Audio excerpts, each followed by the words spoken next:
All right, next up. I'm interested by this one. The number 7 team in the Big Ten last year, the Iowa Hawkeyes. The Iowa Hawkeyes. Alex, what do you envision for this Iowa team? All of you go first. They're a team I went back and forth on, admittedly. So I'd like to hear your thoughts before I launch into it, because I really don't know what direction I'm going to go. I mean, I don't either. Can I be so honest with you? Um, Yay, Peyton Sanford's back. Owen Freeman's back. Like that. It's another good duo on a kind of team that is projected to once again be middling. I Is Fran McCaffrey on retirement watch? I guess that would be my or the hot seat. No, I don't think I know if he's on the hot seat. But Probably not. retirement watch, like his kids are no longer in the program. I think that could be an indication of the times are changing for the Hawkeyes. True. But It might depend how this season goes, to be honest.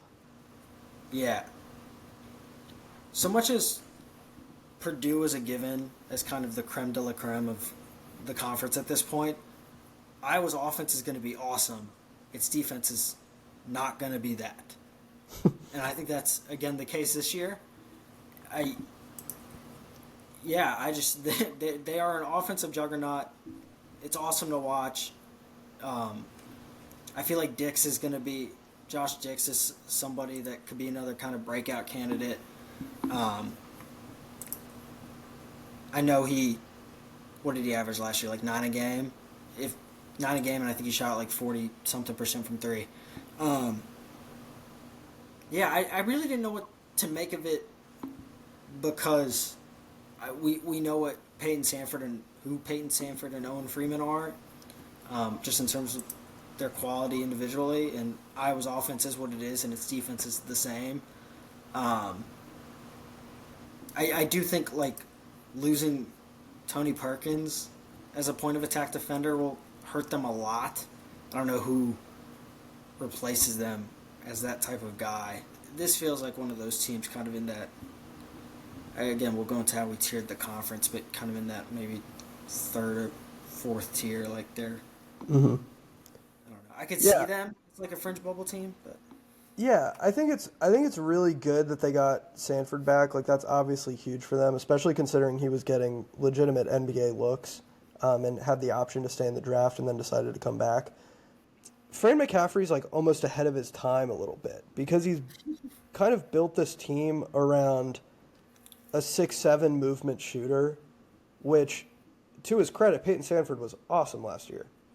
Like 16 points a game, did some work on the glass as well, almost 7 boards, and shot the lights out.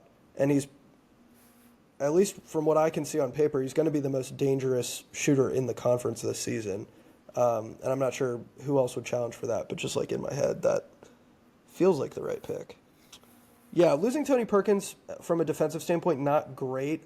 I think Seydou Traore, the transfer from Manhattan, can definitely help with that.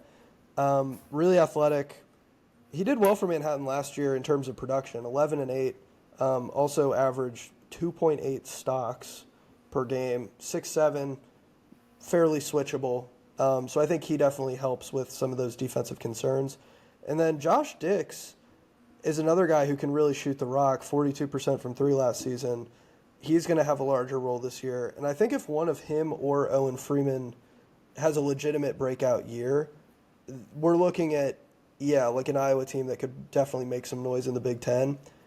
But with Peyton Sanford as the feature guy, I just don't know. Like, I think he's going to be awesome, but I just don't know what that looks like in today's Big Ten to have your feature player be, a 6'7" wing that's just like running off screens and stuff. I just don't know what that looks like because that's just not how the rest of the Big Ten plays basketball. So, and last year, like that's kind of what they did, and they went 10-10 in the conference and didn't make the tournament. So if that's the format again this year, they don't have a guy who's as dynamic as like one of the Murray twins, and they don't have a star like Luka Garza who's just going to dominate down in the paint. Unless, if Owen Freeman really is that guy, then we'll see. I don't see what the upside is. Like, to me, they're just the worst version of Illinois like worse offensively and worse defensively, which is like not. I don't think that's a great place to be. Illinois can make it work because their offense is going to legitimately be elite, but I don't know that I can say the same for Iowa.